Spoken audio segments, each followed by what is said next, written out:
My stomach is churning from what I just witnessed down at the center tonight. Wow.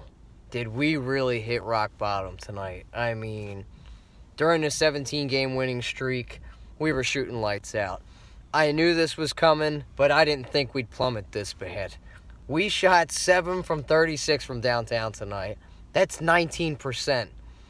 That is horrific. That is beyond horrific. It is just plain bad. There was no defensive tenacity. There was no active hands. We had freaking 17 points on fast breaks. No, that ain't going to get it done against a team like Miami. They want to slow it down. They want to play half court. And that's exactly what they did. They slowed the game down. We played their hand. We just got straight up outcoached and outplayed. I mean, there was nothing we could do right. We couldn't buy a basket tonight. It's just when your shots aren't dropping, you're not going to be able to win. You're going to have to be able to switch it up, go into the paint. And we did that in the second half. You know, going into halftime, we were down 14. We were able to cut it off and get it within 2. But then that huge turnover when Dwayne Wade swiped Dario from behind and got that freaking easy bucket, that was it. I mean, the turnovers were just certain ones. I mean, we only had 15, which is about average, but it was when the turnovers happened during the game. It was bad. I mean, the crowd got this team back into it, and it just wasn't enough. We just couldn't buy a shot. Even at the end, when it was just trash time, we couldn't even get a bucket right underneath of it. And our guys that have really carried us to this point, Ben had a good scoring game. But the poor guy couldn't get a triple-double because nobody was making any shots. Again, we couldn't buy a shot if we wanted to. But he ended up with 24, 8, and 9. He did basically everything he could. I wish he was a little more aggressive earlier on in the game, like he was in the second half when he was just getting a full head of steam and taking it to the tin. But he was trying to facilitate. That's because that's what we've been doing. But we need him, I think, to be a little bit more aggressive. Now, with this loss, you know for sure Embiid's coming back game 3. We needed him. We definitely need Embiid. This team didn't, we've been playing great without him. That's fine. But you can see a factor where Embiid, if he was inserted in this game, I think we would have had a better chance to really close the door. Just to get second chance points. We struggled with that tonight. It was one and done a lot of the times. Nobody was really moving off screens. Once Ben got the ball, everybody just stood around and watched. It was like watching Cleveland with LeBron. Once he has the ball, nobody was moving off screens. They just stood and watched, and it was so frustrating. There was no perimeter defense. Dwayne Wade killed us. This geriatric old man nearly had 30 points on us tonight. And you got to give Miami credit. They came out here and played a great game. They played fantastic defense. They got physical with us, and we didn't know how to match it.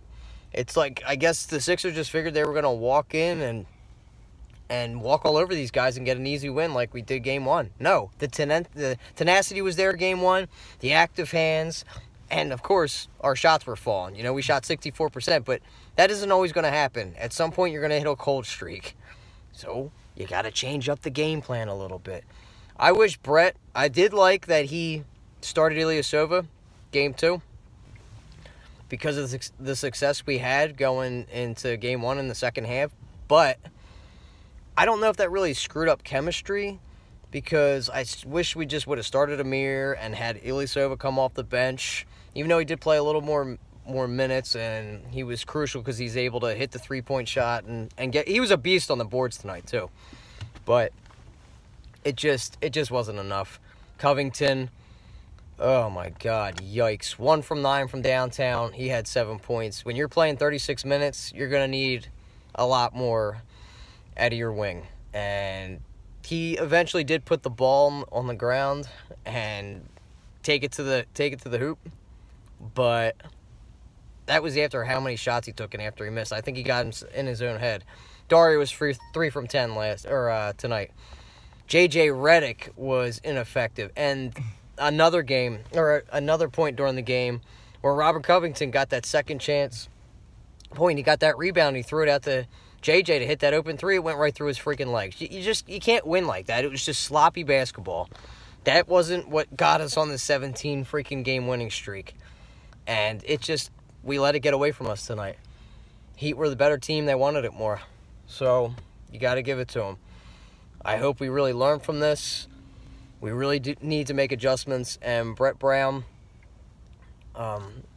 there was a couple points during the game I thought, once the shots weren't dropping for a couple guys, then you switch it up. Markelle Fultz barely got any time tonight. But I would like to have had him try to get in this lineup and start something. You know, when you struggle like this offensively, you try to mix and match, and somebody can give you some type of energy. I thought maybe Markelle could have done that, but he got no time. So, Spoelstra outcoached Brett Brown tonight. There's no doubt about it. It's just sad loss, 113 to 103.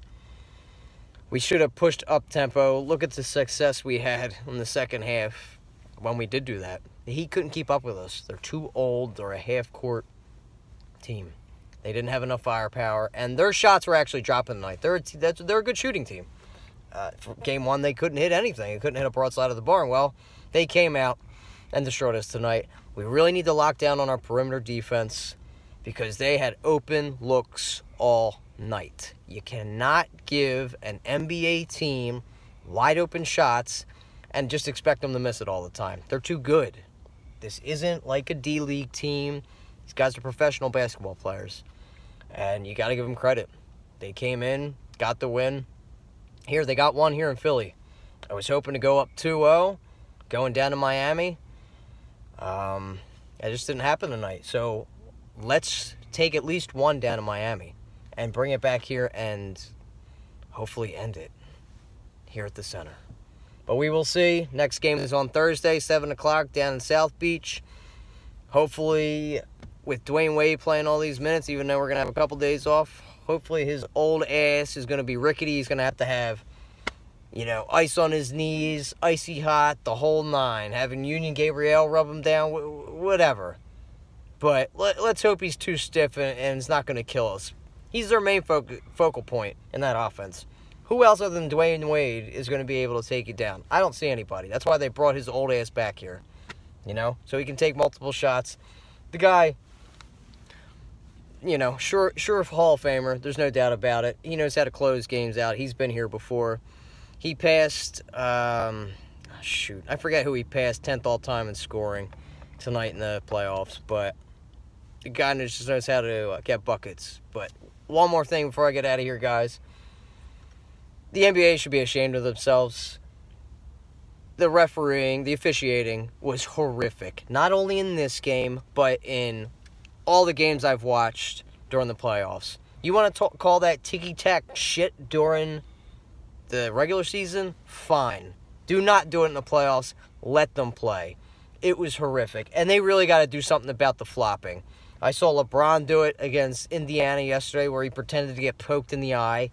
That was a joke. You saw Kelly Olynyk do it a couple times tonight. Dwayne Wade traveled a few times. It was on both sides of the ball, though. You can't just blame the refs. Just focal point of blaming it all, calling all the fouls on the Sixers. It went both ways, but it was awful tonight. I think this is one of the top 2 worst officiated games I've seen in my lifetime. If we brought back 80s basketball, this crap wouldn't be happening. You'd have a real physical game, bloody noses, guys wouldn't be going in the lane, and they just look at the refs to bail them out. And I think it's a joke. This is Adam Silver's fault, you freaking Squidward. Chop your ass up and make you into a freaking calamari, you bum. You're ruining the league. Can we please bring David Stern back? Please. Because if you keep this crap up, your ratings will go down at some point. The NFL was awful during the regular season. They changed it up in the playoffs. They let them play. Let them play the sport. I don't pay thousands of dollars like everybody else to see the game stopped every 2 seconds, okay? I want to see free-flowing basketball, all right? My rant's done. Sixers lose. Let's get that win in Miami, guys. Don't let this hold you down. This team is nothing to be scared about, all right? Whatever. We'll give it to them. They got one game. Let's just finish it out and get at least one game down in Miami. KG on BB. I'm out. Peace.